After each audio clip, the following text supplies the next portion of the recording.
Hello there and welcome along to Matchday Live as Lincoln City gets set to face Fleetwood Town. The Imps, of course, looking to bounce back from that defeat against Bristol Rovers at the LNE Arts Stadium this time last week. We've got an action-packed show for you this afternoon. We'll get the latest from both sets of managers, Michael Appleton and Joey Barton.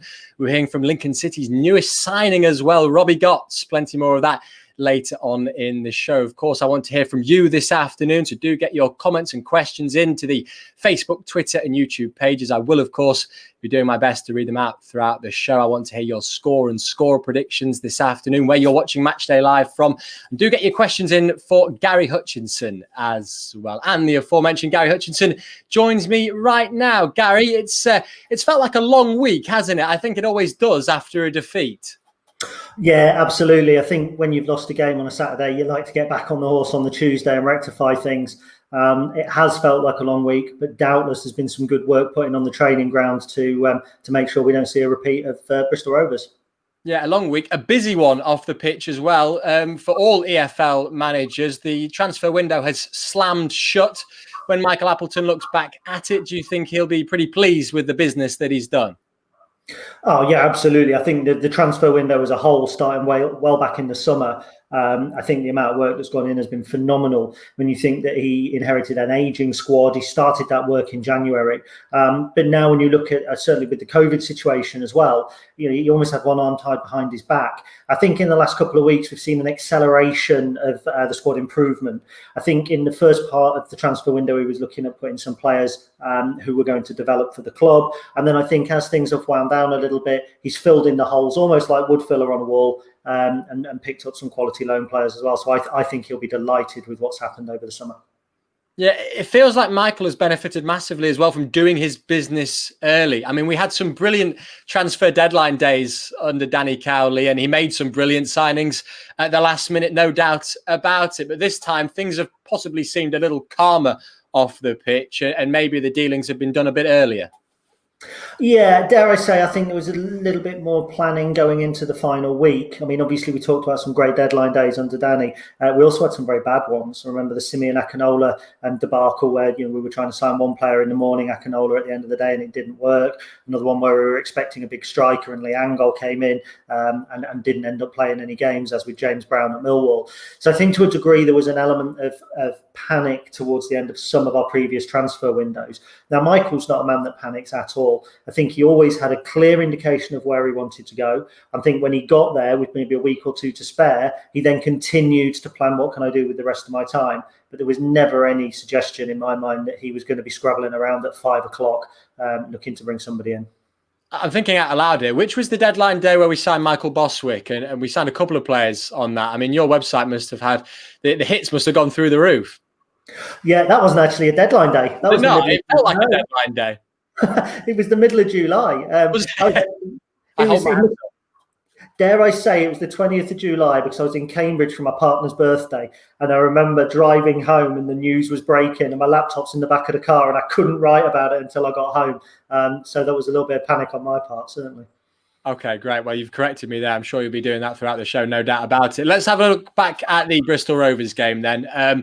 It just felt like a frustrating afternoon. It was just one of those where it didn't go for us, wasn't it? Yeah, no, I think in the first half, I don't think we were too bad. I mean, Bristol Rovers came with a really good game plan. I think their previous results had probably not been a fair reflection of their potential. Had that gone in from Harry Anderson, I think it would have been a different game. And at that stage, it felt very much like the MK Dons game for me, in that we were playing quite okay. The opposition were perhaps better. And we just needed that lucky break.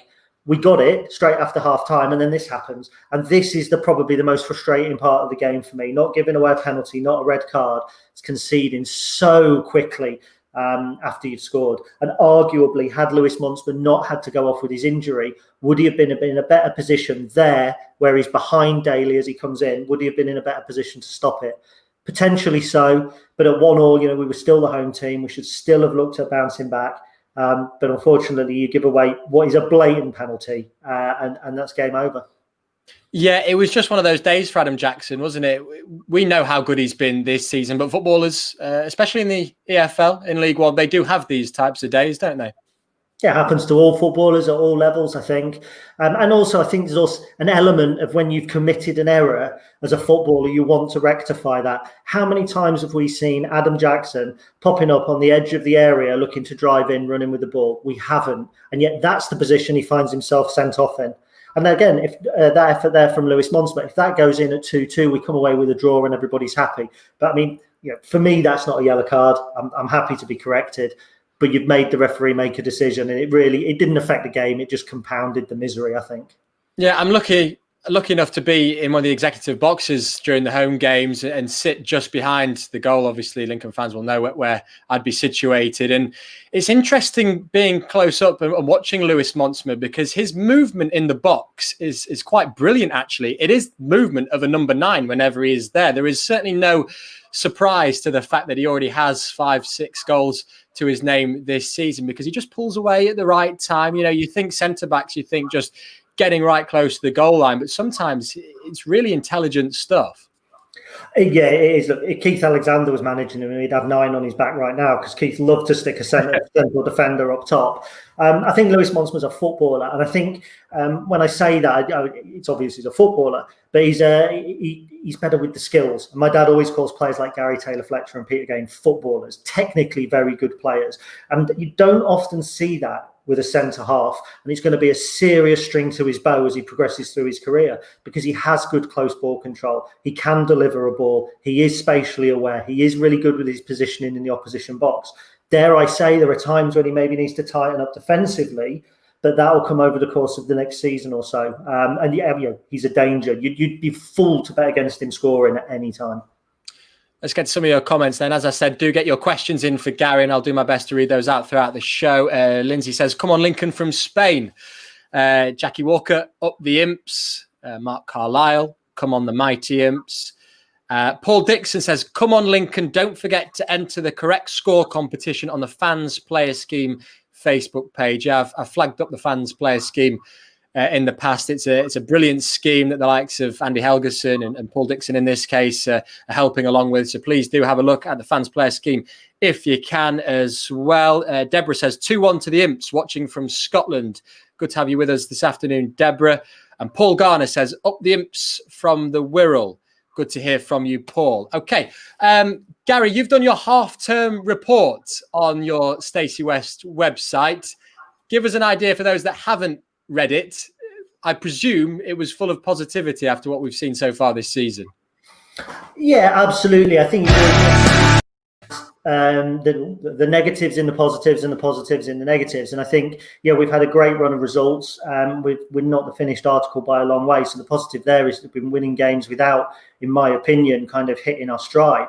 I think as supporters, you can see when a team is actually going somewhere and when they're not. And even at this early stage, you look at some of the teams that we've played, MK Don supports, for instance, are already concerned about their side. And I don't think there's many Imps fans at all that have got any concern with where we're going. And that was quite nice to see in the aftermath of the defeat against Bristol Rovers. There wasn't the usual anger and outpouring of angst after a defeat. And I think that probably reflects on the positivity and the promise that we've seen in some of the players. There's a lot more to come from this side. We're 10 games in, and when a team's got 20, 30, 40 games of training and working together every single week, they become a more fluid and more coherent unit. So certainly, I think my half-term report, as it were, was full of positivity, but it was also just tempered by, let's not let things run away with us. There's a massive potential for us to lose 2 or 3 games on the bounce in this division. You only need an injury or a suspension or a run of poor form to get that. So I think we've all just got to be patient. We're on a long journey here. We've only just set out, so let's enjoy it, no matter how bumpy it gets. It is a long old season, plenty more football to be played, no doubt about that. Well, as I mentioned at the top of the show, the transfer window slammed shut this week, and the Imps capped it off with another signing. Robbie Gotts has joined the club. We caught up with him earlier this week. This is what he had to say. Yeah, I'm really happy to be here at Lincoln, and when I got the interest of coming, I was all for it. And really happy to be here. I mean, has it been something that's been long in the waiting, or has it come round quite quickly? To be honest, it's come round quite quick, but as soon as I did hear interest, I was really keen to get the deal done. And it was a bit of a stressful night last night, but good to get a deal done. Stressful in a good way, that you were keen and excited to get things sorted? Yeah, exactly. A lot of stressful. On the motorway it was stressful, and coming down it was all a bit last minute, but yeah, like I said, I'm really happy to be here. Were you happy to be here? What was it about the club then that made you feel that this was the right move for your development? Yeah, just did good things, nothing but good things about the manager, and obviously I know they've got a few young lads in as well. It's just, you can't go wrong with young lads. They all want the same thing, full of energy, and yeah, hopefully the aim is to get as many games as I can. I mean, you're known for being able to play in quite a few positions.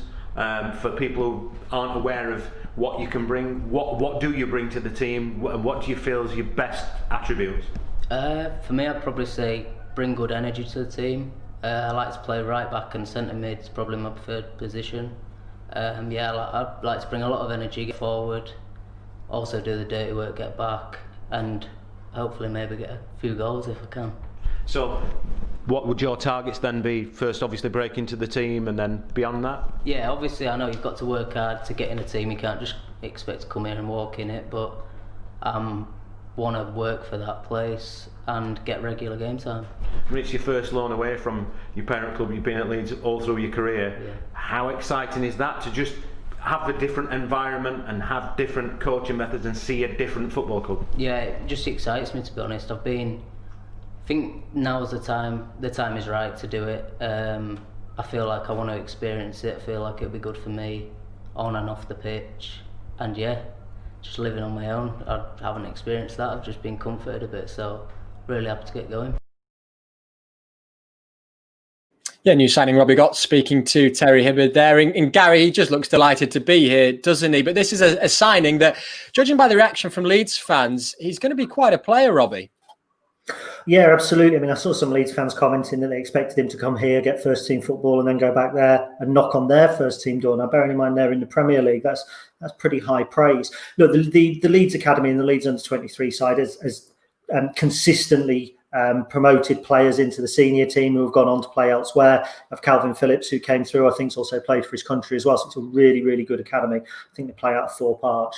The lads that come out there are technically very gifted, usually, so he's certainly going to bring that as well. And with a club like Leeds, they are a big club, and they've got huge support, so their fans are really aware, not just of the first team, but the players that are coming through. So this isn't just them kind of bigging up a player who's come out that they don't know very much about. They will have seen plenty of Robbie Gotts. They'll know what he's all about, and they'll know that we've got a diamond. Question from Sean Simons. He says, where do you see Robbie Gotts fitting into the team, Gary, as TJ has been great so far at right back? Yeah, do you know what? Sean's quite right. TJ has been great so far at right back. I think with Robbie, there's an element of him being able to cover at right back. But listening to him there, you know, he likes to go back and do the dirty work. He likes to get forward. He likes to get a goal. He's going to do that best in central midfield positions. Now that's going to be really hard to break into as well, because in McGrandles, in Grant, in Bridcut, in James Jones, even Teo Eden potentially, we've got some really good players in that area. So I actually expect to see Gotts deployed in different areas. I think that his game time will probably be increased. We will be seen most in the midfield. But then if we get an injury, we get a knock at centre-back, TJ drops in, Robbie drops back. So again, it goes back to those themes of kind of fluidity and everything just kind of moving organically. So we could see him in either position depending on the squad situation. Yeah, he's a player that was heavily linked with Swindon, with Doncaster, but of course joined the Imps. That does show the pulling power that A, Michael Appleton has now, and B, that this club has as well. Yeah, add to that list Sunderland, Charlton, Hull, Huddersfield. He was linked with a huge number of clubs. And bear in mind, Huddersfield are managed by the former Leeds Under-23 manager. So if that deal was ever on, he could have gone and worked with somebody he's already worked with before. But you heard there in the interview, he said, I've heard nothing but good things about the manager. Now, look, I know that every club, when a player comes, he speaks highly of this, he speaks highly of that. He's not going to say anything else. But I firmly believe that Michael's reputation across football has helped to secure a lot of players this summer. I don't think we would have had Alex Palmer and Callum Morton here. I don't think we would have had Robbie Gotts here. And a different manager might not have been able to quite pull off the deals that Michael has. So, let's not at all underestimate the pulling power of our coach and his reputation within football. I liked what he said in that interview as well. He flagged it up and he said he was under no illusions. He doesn't expect to come here and get straight into the first team. He's got to work hard for his place. And if we go back to what you said regarding the fact that some Leeds fans think that he could maybe get into their starting lineup, bearing in mind that they're now Premier League. That says a lot about his character. And we are seeing Michael Appleton sign some really good characters as well as good players. Yeah, 100%. And that really jumped out at me as well, that you've got a young lad here who was 39 times he was on the bench for the championship winners last season. And yeah, he's dropping into League One and saying, I just need to get in the first team. I'm going to come here and fight. I'm not expecting it. That's a phenomenal attitude to have. And I think sometimes when bigger players drop down to smaller clubs, they're expecting to play. And I don't know this for a fact, for instance, but Tyrese John-Jules wouldn't have come from Arsenal last year and expected to have had 10 games on the bench before he gets into the first team. Whereas with Robbie Gotch, you've got this really down-to-earth character, or certainly as he seems. He's just willing to come here, work hard, let his football do the talking. And I think that's, again, a trademark of Michael's. I think he signs players who have got the right attitude. He signs players, obviously, of a certain age. It's very different to our other manager of the past. But I think in terms of actual application, Lincoln City have had a good record over the last 3 or 4 seasons of signing players with the right attitude, and we reap the rewards from that. Owen Cottam says, I think that Robbie Gotts would be a great striker up front for the club, because I've watched him a couple of times playing for Leeds, and I think he is a really good player for the club. Can we try and clear this up then? I mean, what is his best position? Because I'm saying that he could play in about 18 different positions so far, and judging by that as well, we can play up front. Yeah, I'm not sure about the upfront. I mean, if Owen's seen him here, then that's brilliant. That's all well and good. For me, there's the 2 positions. When a player tells you where his favourite position is, that's usually a good indication. And I know managers have different ideas. But for instance, Theo Eden speaks about being a central midfielder primarily, and a cover kind of he can play left back. And I think when a player's playing where he wants to play, I think you probably get to see the best of him. And that's not saying they don't kind of put the effort in the alternative positions. That I think that they play a little freer. So I personally think with Gotts, from what I've seen and what I've heard, I think he's a central midfielder who can play right back and can play right back adequately. But again, much depends on the manager and how he's coached as well. Ed Little says, I'm sure Sam was thinking of Shackle, who I think was a deadline day signing. Would love to say you're correct on that one, Ed, but no, I was thinking of Michael Boswick. I was just wrong. Story of my life. Okay. Let's now hear from Alex Palmer. He's been speaking at the Soper of Lincoln EPC earlier this week, and this is what he had to say. Yeah, there is. I think every league that you go in, there's players that have the quality to play higher. But I think the higher you go, there's more of them really, and obviously they step down. There's more loan players as well, I imagine, from sort of top teams. So. I think every league it gets quicker, it gets faster, the players get better. So, but no, definitely it's been a good experience so far. Life as a goalkeeper can be difficult if you're not playing games and you're waiting for your chance. But you've obviously made the move from West Brom on loan. How important was it you went to a club that would guarantee you a lot of football again this season?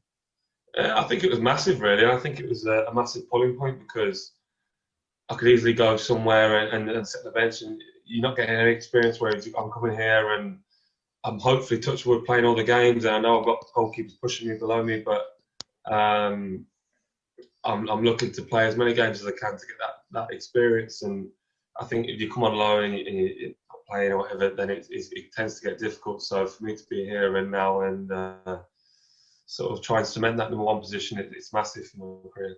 And you've had Callum Morton come along with you. Is it nice to have someone else there with you from your parent club? Yeah, well, there was a lot of lads here that I knew anyway, to be fair, that had been at West Brom previously. So for me, settling in was never the issue, really, because there's a lot of lads that I know, and the rest of the lads are a great set anyway. So, but no, it's nice to see Cal. Cal did really well last year, so for him to make a step up as well. And so hopefully he can get back from fitness and get back from injury soon. We've seen a lot of players who played for England last night who've had loan spells in the EFL to get their game time and have bided their time to get time at a Premier League club. Do you feel it's important for young players to go out and get games rather than sit in the 18s or the 23s? Yeah, massively. It's all sort of, you're playing 23s. It's good to get game experience and that sort of stuff and sort of learn your trade. But I think you only start really learning when you go out, and I think the earlier you can go out, the better. So, but as a goalkeeper as well, personally, I think it's massive for us.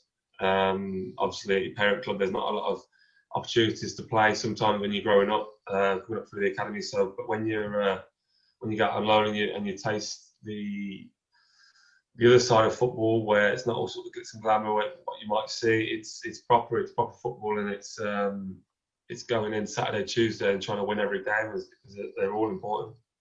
Do West Brom keep in touch with you? Yeah, no, I do. Yeah, I speak to the goalie coach, speak to the loans guy. So it's they're keeping tabs, and the goalkeeper coach here speaks to everyone. So it's they're still keeping contact. Lewis Monster in front of you has probably been more known for his goal scoring prowess than his defending so far this season. What is he like in the changing room? Is he talking about being top scorer rather than about keeping clean sheets? No, he's quite a sort of modest guy. He's quiet. He sort of keeps himself to himself, and he does his work on the pitch really. And he's a good lad. He won't mention that I'll beat him in head tennis the other day, but he's a good lad. I get on well with him, and he's been amazing so far. So hopefully he can continue that goal scoring form, but hopefully we can keep some clean sheets as well. Alex Palmer, head tennis extraordinaire. Gary, who'd have thought it?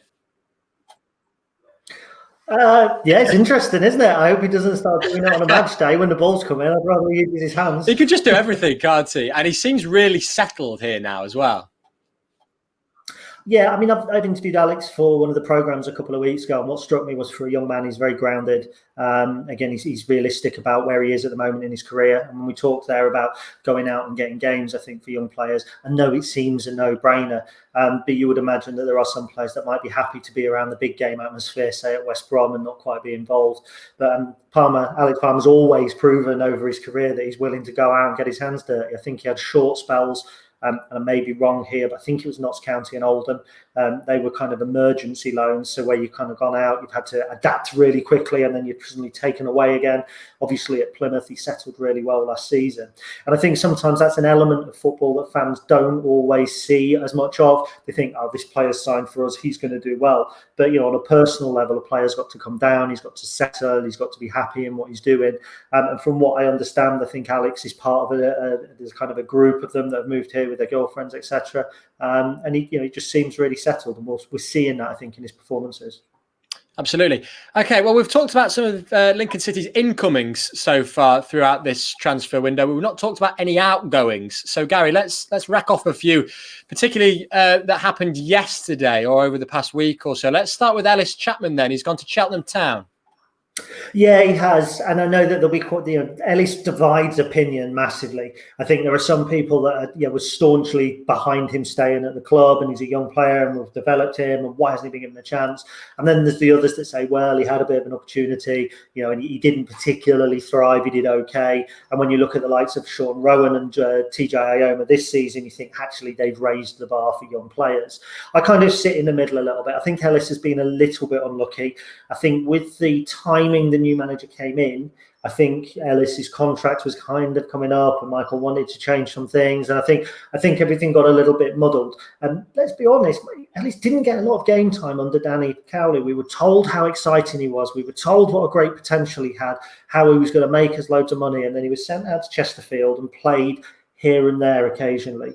And I think that's probably a little bit of frustration. I think he probably hoped that would change under Michael. When the likes of Connor Coventry started coming in, he probably got a little bit panicked. I think Cheltenham's a really good move for Ellis. I think that if he gets regular game time, I think he'll develop into a very good footballer. I saw somebody say he could be the next Sam Clucas, who obviously we famously let go, and then he rose to the Premier League.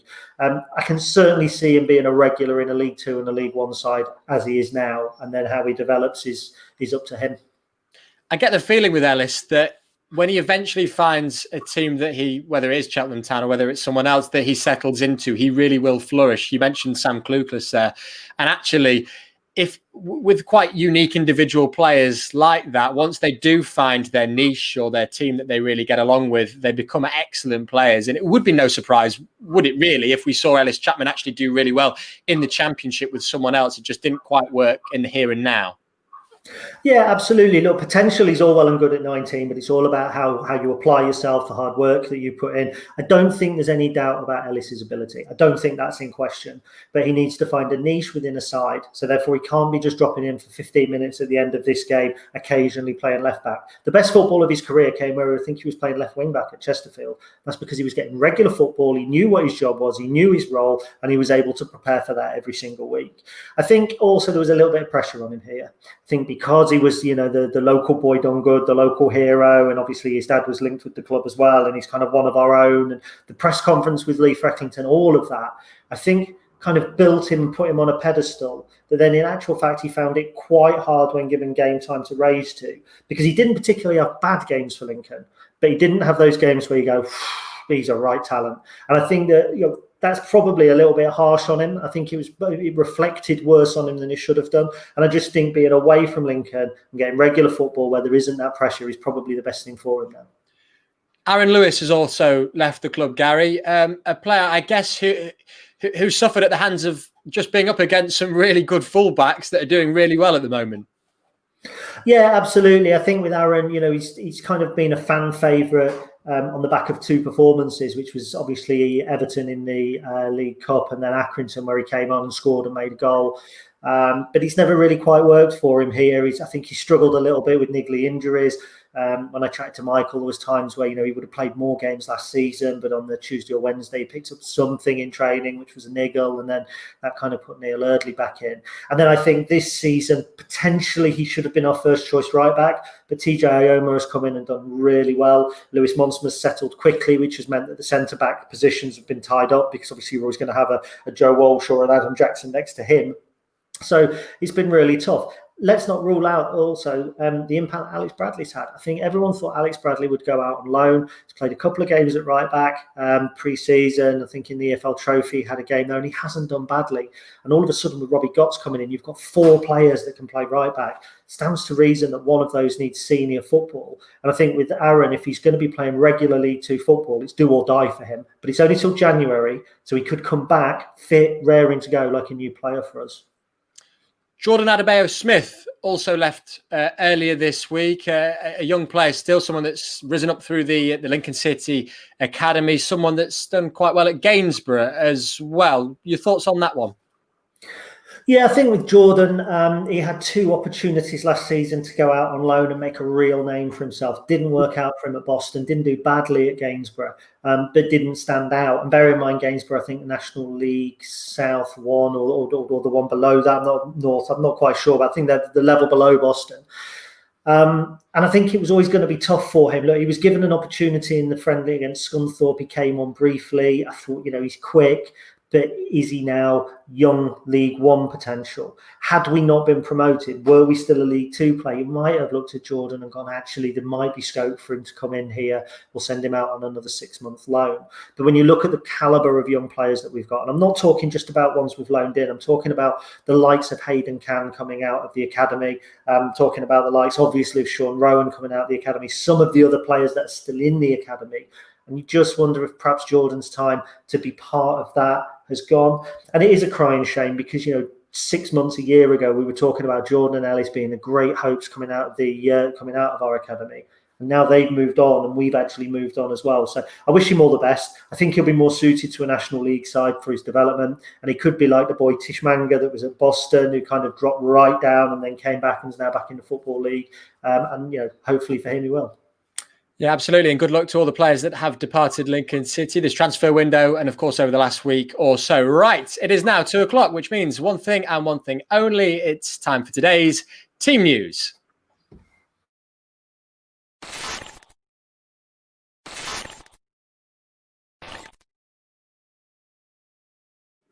So in goal, it is Alex Palmer, TJ Ioma, Lewis Monsmer, Walsh, Eden, Bridcut, Grant, Jones, Anderson, Brennan Johnson and Tom Hopper. I'll go through that again for you. It is Alex Palmer, Ioma, Monsmer, Walsh, Eden, Bridcut, Grant, Jones, Anderson, Johnson, Hopper. And on the bench, it's Ross, Scully, McGrandles, Robbie Gotts, Theo Archibald, Sewell and Rowan. That is your Lincoln City starting 11. Gary, I'll get your initial reaction to that. Well, I think the obvious initial reaction is Joe Walsh making his debut. Teo Eden keeps his place, and I think Teo came in for some criticism last weekend, but certainly when you're coming up against Harvey Saunders, we're going to need pace and a little bit of nuance, so I think that's interesting. George Grant drops into midfield. There's an awful lot of fans that prefer to see Grant in a central role. And I think with Grant and Jones ahead of Bridcut, that's going to be really interesting because normally Grant drops into the Bridcut role. So he's going to be a little bit more advanced. He could be key today. Brennan Johnson's got to start. So exciting when he did come on. And then you look at that bench. We've talked about an attacking bench. There's a little bit more balance to it now. McGrandles and Gotts both, probably could play a little deeper. Gotts can play across the back. Sean Rowan on there as well. So we're still a couple of players short. Max Melbourne obviously still not involved, and I would have expected him to probably play left back if he were fit. But it's a strong looking Lincoln City side. Well, pleased to say that we can go live now to Highbury and speak to one man who's not involved today, but Remy Howarth has travelled. Remy, good to see you. How are you? Hi, I'm quite thank you. How are you? We're doing okay. We're doing okay. What's the atmosphere like there? Of course, no fans, but how is it? Yeah, it's always buzzing with the lads, to be fair. Changing room music's on. Everyone's happy and ready to go. Be a good game. We saw a brilliant interview with you after the Mansfield game. You look absolutely delighted to be playing regular football and to be here at the LNER Stadium. Yeah, of course. It's quality, isn't it? Playing football. I was really buzzing after that game, and everyone else was as well. But we just got to keep focusing on the next one to come now. So, big game today. Really looking forward to it. Everyone is as well. Should be good. It's a chance, of course, to bounce back. A brilliant start to this season, but minor frustration last week. But this is, of course, a chance to go out there and rectify, I guess, some of the minor wrongs from last Saturday. Yeah, it's a massive chance to go out, rectify it, because, you can always take a positive from a loss. We watch a clip back, we've seen a lot of things to work on, which we'll hopefully see in the game today as well. We've been working on a lot of different stuff in training, adding more stuff to our game. So, the loss could have been a blessing in disguise in the long run. Overall, then, how are you settling in? I know I mentioned it slightly before, but how are things with you? Yeah, amazing. Really, really good. Enjoying every day, training every day, working really hard and just progressing as a player every day. You do strike me as someone that has just tried so hard to get to this point now, and you're just going to enjoy it as much as you possibly can. Live for the moment, I guess. Yeah, of course. I've worked so hard to get here, but hard work doesn't stop. If anything, I'm going to work even harder now. But yeah, also very grateful to be here, so that's why I'm always pretty happy. One of the terms that's come up already quite a few times in this show is character. There seems to be a lot of good characters within this squad. What is it like? Yeah, everyone is sound. Everyone is sound. There's not one person no one doesn't get on with. There's not different individuals, different groups in the team. Everyone is literally one, and that's something I've not experienced before at a club. Great stuff. Well, look, we'll let you go and get settled before the game. Really appreciate you joining us there at Highbury. Remy Howarth, thank you very much. Thank you. Cheers. That was Remy Howarth. Gary, I know he's a player that you really like, not involved today, but still there cheering on the boys. Yeah, definitely. I think he's a player, dare I say, that's kind of bang on the fringes of it at the moment. He's on the fringes of the 16. And I think we saw him come on last week and he probably struggled a little bit when he came on for his league debut. But all I see there is that kind of enthusiasm, that desire to do well. And you need players like that around the squad. And again, it's probably an element that fans don't fully understand. Is that outside that 16, you've got to have good eggs. You've got to have people who are not kind of dragging down the atmosphere and not snidey at not being in the side. They need to be positive. They need to be ready when they're called upon as well. And Remy's got a point to prove. I think he's here on a year's contract. He's desperate to remain in professional football. And for him, if he can get kind of maybe another 10, 11 league appearances under his belt over the course of the next kind of 6 months or so, even if they're from the bench, then that leaves him as an established League One player in many people's eyes. And in terms of his career, that can only be a good thing for him. Let's go back to that starting lineup then, Gary. I've asked you about Joe Walsh already. What else stood out for you from what you could see? George Grant looks like he's playing a slightly different position today. Apologies if you mentioned it before, but let's just touch on that. Yeah, absolutely. It actually surprises me because I thought Conor McGrandles was probably our best player last week. Thought he worked really hard. He covers a lot of ground. For me, this suggests that we're going here more to play our game. We're not going to be as intent at stopping Fleetwood playing theirs because Grant's somebody that likes to get on the ball, likes to create. He's got, wicked pass, great vision. So him and Jones is a really attacking kind of double eights. And I think that's quite interesting. Obviously, lots of fans are going to be really keen to see Brennan Johnson as well. Thought he was excellent against Blackpool, then disappeared obviously on Wales duty. I don't think he got any minutes with Wales, but I think we missed his creativity. And I think in the dying stages of the Bristol Rovers game, where we were laying the pressure on and they had a bank of 5 and a bank of 4, you need somebody who's got that little bit of magic, that little bit of pace, a little bit of something different. Brennan Johnson seems to have that. Looks like very much a 4-3-3 to me. I don't see it being a 4-5-1 or a 4-4-1-1. It could be. We could see Anderson on the left. We could see Anderson on the right, Grant on the left, potentially two-man midfield with Johnson sat behind Hopper. So again, even when we've got the starting lineup, you're never quite sure what's going to happen. Chris Taylor-Keneally says, if Brennan Johnson plays today, he'll be massive for us. Love how direct and fast he is, but make no mistake, it's a very difficult game today. We'll be more than happy with a point up the Imps. Steve O'Dare, good to hear from you, Steve, says Fleetwood will be pretty much like Bristol Rovers last week. Big and physical, going to be a really tough game today, and we'll be happy with a point. That's thoughts of Steve O'Dare. Okay, let's hear from the opposition camp now and get the thoughts of Joey Barton. This is what he had to say earlier this week. I think they, the other people in football realising, other players realising just what a good team we've got here already and want to be part of that. So really, really pleased. But again, tough game Saturday and we've got to turn up and be bang at it to disrupt what is a good start for Lincoln. Is team selection quite straightforward from last Friday night? It's certainly a lot easier than it was in the weeks building up to it. It's when you perform at that level, it makes my job relatively easy. There's not much to critique. There's not much to get upset about. For us, we've got one or two checks in the morning, a couple of bumps and bruises. Lads coming back off international duty, obviously new signings coming into the group, so on and so forth. But we've got virtually a full complement to select from, and we'll have a game plan for Lincoln.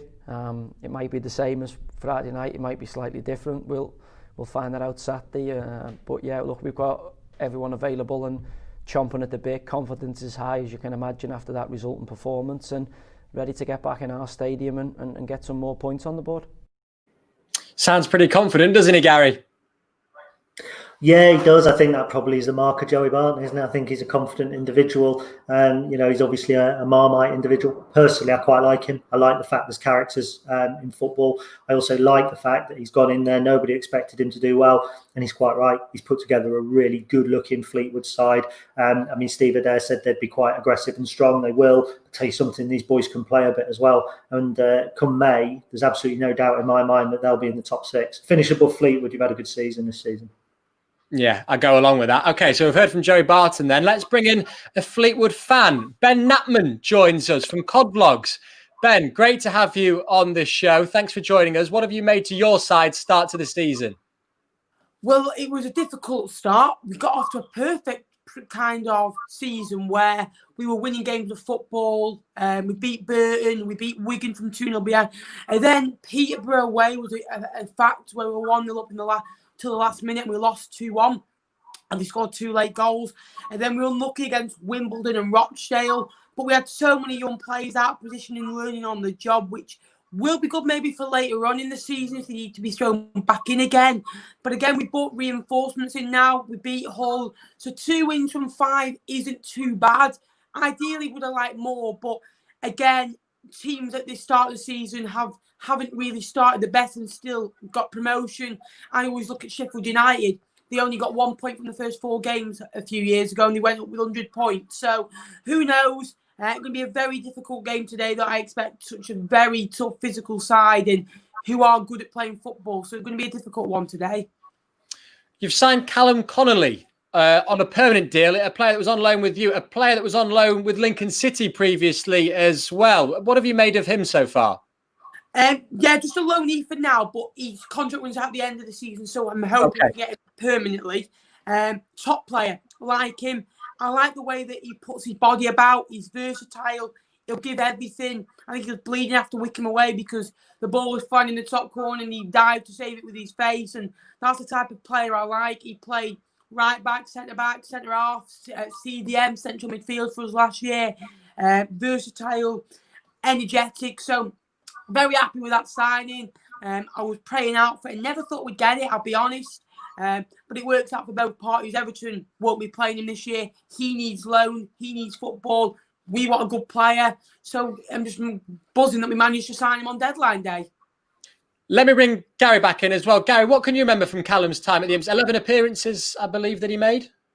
Yeah, I think the one thing that will stand out really from Callum's time with us is Oxford at home, where we lost 6-0. He played in central midfield and he was woeful that day. That was the first game that Michael actually saw us in Bank, I think, as well, which probably led to him then struggling to get game time. Played centre half for us a little bit later on into his loan spell. I actually thought he always did quite well. I thought that he would be the same sort of ball-playing defender that we've signed this season. So I think he's a huge signing at League One. I think when the boy's on form, I think he's as good as anybody in this division. He won the World Cup with the England under-17 setup. As Ben alluded to there, I mean, he's versatile, right back, central defence, central midfield. Personally, for me, I think he's probably more of a centre-back than anything, which is interesting because then that suggests to me that yesterday Fleetwood signed 2 centre-backs. And I just wondered about asking Ben how Charlie Mulgrew fits into things at the moment for you. Again, great question, and agree about Connolly. Mulgrew was one that we've wanted for a while. He's on big wages at Blackburn, and both players that we signed today have both come off significant wages to sign for us. So for me, I take huge pride in that, them wanting to come and play for my manager and wanting them to come and play for our football club. And Mulgrew's experience, he might have lost his legs a little bit, 34 years of age, but 2 years ago, this is the player who scored 14 goals in the promotion side for Blackburn. So give him a chance, who knows? He'll add a bit of leadership to our back line because we've got Connolly who's like 21, 22. We've got Boys who's 19, 20. We've got Stubbs who's 19, 20 years old as well. So he'll just add that bit of experience. And Barton alluded to, it's not just on the pitch as well. You need it off the pitch where you see what they eat, how they sleep, how they prepare, how they exercise, what they like in training, how do they listen. So I think for that, he's going to be a perfect example, and I think he could be our captain. I really do this year. Well, one man we've not really mentioned with you, Ben, is Joey Barton. Gary mentioned him before, saying that he's a bit like Marmite. Gary likes him. What do you make of him as a manager? I absolutely love him. I at first, I'll be honest, I wasn't keen and wasn't happy, but I've given the bloke a chance, and he's got a side that was, one of the worst in League One to one of the best in League One. And he's had backing, yes, but he's improved the players. He's worked with them well. He's just adapted the game. And we've gone from kind of Fleetwood Town who will win 1 in 3 and we'll win because we've got a better squad than a team, where we'll win now because we'll press. We'll want the ball. We'll kick the ball harder than you. We'll want to win the ball. And he's brought that urgency, and I like the way that he winds the opposition fans up. I really do. And he's one of those, if he was yours, you love him. If he's not yours, you don't like him. It's as simple as that.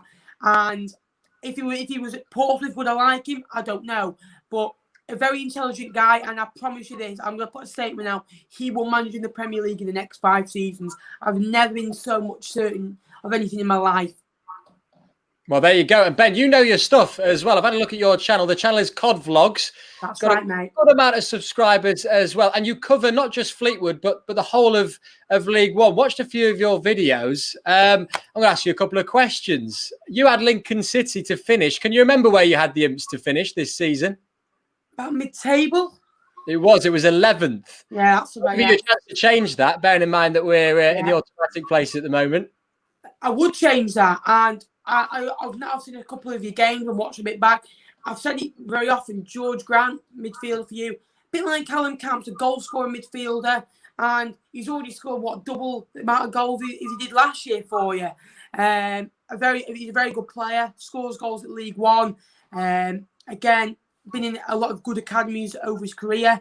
You've got a couple of goal scorers in there as well. good mix of balance and experience. And it's what I like about what you've done with Appleton. I think he didn't start his journey off well with you. I thought his results were a bit dodgy. Obviously, 6-0 that you referred to before. You stuck with him, you brought his own players, and then you're getting the benefit of that now. If I remember rightly, the Cowleys didn't exactly start off the best with you, and look what they did with you. Unbelievable story, fantastic achievement, and a club like you who will give the manager time, who will bring good players in, and I think could easily fight for the playoffs with ourselves. I really do believe that. So you predicted us 11th. What we'll do is we'll let you off because you actually had Lincoln down as the second set of best home supporters in the league, narrowly behind Portsmouth. And we know how good a fan base Portsmouth have as well. So first of all, thank you very much, and give us your reasons why on that one. Well, when I came, I've heard of it before. I've heard of the great atmosphere. I've watched games because I watched the Everton game the 3 days before. And I thought, oh, it's a cracking atmosphere. But you can kind of have good atmospheres against Premier League sides, as you know. But every time I've seen you, I saw you at Burnley, electric as well there. And I was always expecting them. From minute one, it was chanting, it was loud, it was behind the team. And it made a difficult game. And again, I think kind of if you go to Sincil Bank, obviously you've got that sound when you have a corner as well. It's a lovely ground. And such a good fan base, such a friendly club as well, which I really like. I was gutted actually because I was looking forward to seeing your away fans in action, because I said to my mate, I gave him 5 clubs that I wanted to see the fans of this year, and Lincoln were there. I wanted to see their away fans because trip up to Fleetwood on an Easter weekend, I reckon you would have packed it out. So I could have ranked you high in the away fans section as well. Thanks for that, Ben. Quick one as well, mate. And obviously, you know quite a bit about League One. Which other teams are standing out for you as potential promotion candidates this season? Well, there's a few. Obviously, I know Portsmouth want the manager at the minute, but they're winning games of football and they've got a great squad. Ipswich, for me, again, another good squad who they have got good players in that team. I was worried for goals. I think they'll be up there. I think Sunderland will have a go. I really do believe that. I think this year it could be anyone's league. I've not seen any team so far and I thought they're going to storm it. And who knows, Lincoln could be a bit like Luton were a couple of years ago when, again, they start off all right, maybe hit a little bit of a dodgy run thinking what's going to happen with this squad. And then they went, 21 games undefeated. But like I say, there's some big boys in this league this year. I think there's 9 ex-Premier League clubs. Hull City come down. I think there's 16 ex-Championship clubs in there as well. So I reckon there'll be a surprise package in there that'll go up. I think Hull might go up, and it'll be one of Peterborough, Fleetwood, Lincoln and Sunderland through the playoffs. We'll take that, I think. Ben, final question to you then. I'll get the feeling I'm going to regret this, but give us your score and scorer predictions this afternoon. I think both teams, if you offered us now, will take a point. But after our result last week, I want 3 points. And it's going to be a very difficult game. You've got a great squad out. So have we've got depth on our bench now. I would go 1-1, but I'm going to go a bit biased. I'm going to go for a 2-1 Fleetwood win. We've not kept a clean sheet yet this year. So hopefully we can do that today. Got to back your own side, haven't you? Ben, really appreciate your time this afternoon. Thank you, mate. Top man. The channel is Cod Vlogs, isn't it? And yes. I'm sure we'll welcome you with open arms whenever Fleetwood return to the LNER in front of a full set of LNER fans as well. So much appreciated. Thank you, mate. Ben Natman there from Cod Vlogs. Right. I guess my question to you off the back of that then, Gary, is has anything slightly surprised you from what Ben said there? Do you feel more confident, less confident ahead of the game? If I'm honest, I haven't felt confident since I got up this morning, Sam. So there wasn't anything. But who could not feel confident with such an enthusiastic and knowledgeable young man? Look, I'm not surprised. What doesn't surprise me is the love they have for Joey Barton, because I think, I know I'm going to go back to him now, but we talk about Joey Barton and we think about what happened at Burnley and we think about all the controversy during his playing career. But if you rubbed all that out, this was just a former player taking over a job for a first time. He's done a phenomenal job at Fleetwood. They were relegation candidates when he went in. Yes, he's been backed. Yes, he's been backed very, very well. Shouldn't take that away. But you can't always throw money at a problem and create a coherent and effective side. That's exactly what he's done. They're not in his image. Okay, they're not this group of kind of aggressive, kick you when you go near them players like perhaps Wickham were perceived to be last season. They're a very good football inside. The additions that they make are very, very clever. Charlie Mulgrew for the experience. Callum Connolly is the sort of young player we would be picking up. They've got Barry McKay on loan, who I think was at Rangers and at Nottingham Forest. Phenomenal player at this level. They took a risk on Ched Evans, who's done very well. Callum Camps from Rochdale. There's Jordan Rossiter, who came from Rangers. They've got Josh Morris, who was excellent for Scunthorpe a few years ago. They've got depth. They've got a great, great squad. And, you know, I tipped them, and someone will correct me, I'm sure, but I tipped them to be in and around the top 6, and there is absolutely nothing that will change my mind on that. It's going to be a really, really tough afternoon for us. Yeah, saw some pictures from Highbury there. The pitch looks in pretty good nick as well, Gary, which, judging by the way, certainly that we've played our football this season, bodes well. Yes, it does. Yeah. I mean, our pitch looked good last season, but it didn't run right. So I think, you know, it's easy to an untrained eye. But it doesn't look like, let's say, Tranmere's did at one stage last season, or ours back in the Keith days where it looked like a beach. You know, Fleetwood are a club that, although they're not the best supported in the division, dare I say, you know, they do try and do certain things right. There is no lack of money there. So their facilities are good. Their pitch is looked after well. They do try and play football the right way. So the home side has got to make sure that the surroundings are conducive to their own approach, not just our approach. So I think it'll be an interesting game. I think it'll be different to the Bristol Rovers one last week. You know, they don't usually have massive home support, so they perhaps won't be missing supporters in the same way that I think we did last week. So yeah, it's going to be interesting. Some save I just saw from Alex Palmer there, by the way. The problem with these pictures are that it just whets the appetite. It just makes you want to be there and watch the game itself. But it's always great to have these pictures before the game, no doubt about it. Okay, let me run you through today's Lincoln City starting 11 once more then, if we can get the team back up. It is Alex Palmer in goal, TJ Ioma, Lewis Monsmer, Joe Walsh, Tayo Eden, Liam Bridcut, George Grant, James Jones, Harry Anderson, Brennan Johnson, and Tom Hopper. The substitutes are Ethan Ross, Anthony Scully, Conor McGrandles, Robbie Gotts, Theo Archibald, Jamie Sewell, and Sean Rowan. That's your Lincoln City starting 11. One man that we haven't heard from so far this afternoon is Michael Appleton. Here's what he had to say in his pre-match press conference. Yeah, obviously, we're going to be missing Jacko with the suspension. All the other injuries in terms of Max Melbourne, Aaron Lewis, etc. They're all still injured at this moment in time. Zach Obazidi obviously played for the Ireland under-21s. When do you get him back in the building? When are you able to have him? Is he available for the weekend?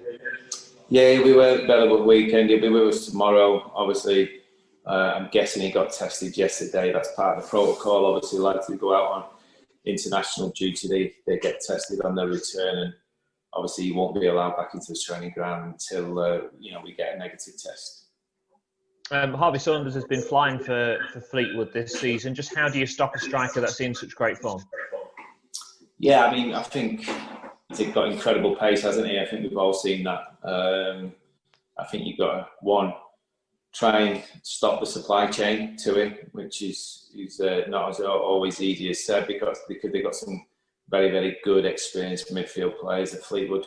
But then if you can't stop the supply chain, you've got to try and deal with it as early as you possibly can. And again, that's easier said than done, but there's certain ways that you can try and avoid allowing players to be in positions that certainly they've been in so far this year. When you see them play like last week against Hull and they put in such a great performance, does that make it easier to scout them because you're seeing them maybe at their best rather than at their worst? Yeah, possibly. I mean, it's one of them where, I think the way the game went last week and the result that they got is probably what most people expected of Fleetwood this year. Let's face it, I think obviously they had a fantastic season last year, missed out on the playoffs. They're a good side. They've got a good mix of experience and youth. It's a game that, again, it's a great one for us to judge. We've come up against a few sides already this year that are expected to do really, really well in the division, and we've acquitted ourselves really, really well. And I'll be sort of judging our performance and the way we handle Fleetwood on Saturday. That will give me a better indication of where we may end up at the end of the season. And on this run at the moment, obviously we're going to get a few weeks where it's very busy with games in Tuesday nights as well, the second busy run after the League Cup run. Do you think your players are better equipped now to deal with the fact it's going to be Saturday for the next couple of weeks? Well, yeah, they will, because obviously, it's like anything after the layoff that we've had over the COVID stuff. Getting them games into the belt is going to be a good thing. If we deal with the next 5 to 10 games as well as we did the first 5 to 10 games, I'll snap your hands off. Yeah, Michael Appleton speaking to Rob Makepeace there. Gary, let's have a word on the formation then, because I'm seeing the comments here. Plenty of you getting in touch. Philip says it's a 4-4-1-1 or a 4-2-3-1. Colin Staines says 3-5-2. We'll be on the front foot and we'll give Fleetwood a hard game. And someone else I saw before said it's a 4-4-2. So one of the things about this team graphic is that we know the club don't like to give too much away for the opposition. What formation would you say it is? Yeah, well, when I first saw it, I think I said that it was a 4-3-3 with Grant playing deep. But the more I look at it, I actually think it's a 4-4-1-1. But that can also be 4-2-3-1. I mean, it's all kind of relative. But I imagine that we're probably going to see Jones and Bridcott in a midfield role. I think probably by the looks of things, Grant out on the left, Anderson out on the right, Brennan Johnson in the 10. What makes me think that is thinking back to speaking to Michael. He did say that if he found the right number 10, he probably prefers to play the 4-2-3-1 or the 4-4-1-1, whatever you want to call it. It'll give us a little bit more attacking intent as well. And whoever's put 4-4-2, when I talk about fluid football, it's quite right. When we're on the attack, the idea will be that Brennan Johnson, if he needs to, can get over and above Tom Hopper. And last week we saw a lot of Tom Hopper dropping out of the 18-yard area to win the ball. As soon as he does that, it creates a vacuum. And when you're playing a 4-3-3, it's hard for then the players that are expected to be out wide to drop in, especially when they're naturally wide players, for instance, like Harry Anderson. So I'd expect to see Brennan Johnson then dropping in there when Tom pops out as well. So my gut feeling now is a kind of a 4-4-1-1 with Johnson behind Hopper. Philip Goodwin says, I wondered if TJ would partner Monsman and Gotts would be given a start at right back. Presumably Walsh has fully recovered from the injury. Yeah, I think it's safe to say that he has, and Michael Appleton has confidence that he is up for what could be a difficult game for the centre-backs. Yeah, I think we're all in agreement, aren't we, that Fleetwood away is no doubt going to be a tough game, but it would seem that Michael is very well prepared for it in terms of the squad that he's got. A couple of nice comments coming in for Ben as well from Cod Vlogs. Thanks for the introduction to Cod Vlogs. We'll have to look out for that well-informed young man. And Kevin says, hi from the Corner Pub in Long Eaton. Another good win coming for the Imps today, I hope. Yeah, fingers crossed. Gary, we'll finish with a chat on Michael Appleton then. We heard from him there before, and he's recently marked 1 year at the club as well. Yes, yeah. As I said in my kind of half-term report, I think the Michael Appleton era really started at the beginning of this season. I think last season he bridged a gap between obviously our previous manager leaving and safety. I think he always had an idea of how he wanted to do things, what types of players he wanted, the types of football he wanted to play. And I said at the time when people were getting on his back last season, it's all about having the tools to do the job you want to do, and a good tradesman uses his tools, not another man's tools. I think now you can see how well he has settled in. I think they are all his players, especially now this transfer window has gone through. I think we're seeing a real positive effect with the contacts that he has when you look at some of the players that have come in as well. So, we are well into the Michael Appleton era. I say it every week. I say the words bodes well for the future every time on Matchday Live. It does bode well for the future. Win, lose or draw this afternoon, we're still going to be in a great position going forward under Michael. Gary, that brings us just about to the end of the show. That's been an hour. It's absolutely raced by. It's been an action-packed one, no doubt about that. Really appreciate your time as ever. And we will probably be seeing you on Tuesday night. Wonderful. Yep, look forward to it. Thank you very much, Sam. Great stuff. The thoughts of Gary Hutchinson there. Of course, you can follow Gary at Stacey West blog on Twitter. The stacey.west.net as well is his website, and he's got a forum there as well. So that does bring us to the end of the show. A reminder, of course, you can get your match pass now by going to weareimps.com/I. Follow Steve Thompson and Michael Horton, or I believe actually it's Mark Hone is in for Steve. Get well soon to Steve Thompson, who's got a minor bug, I believe. BBC Radio Lincolnshire for your commentary, alongside, of course, the Imps at Highbury. Fingers crossed that they can return to winning ways. Do enjoy the game. Bye-bye.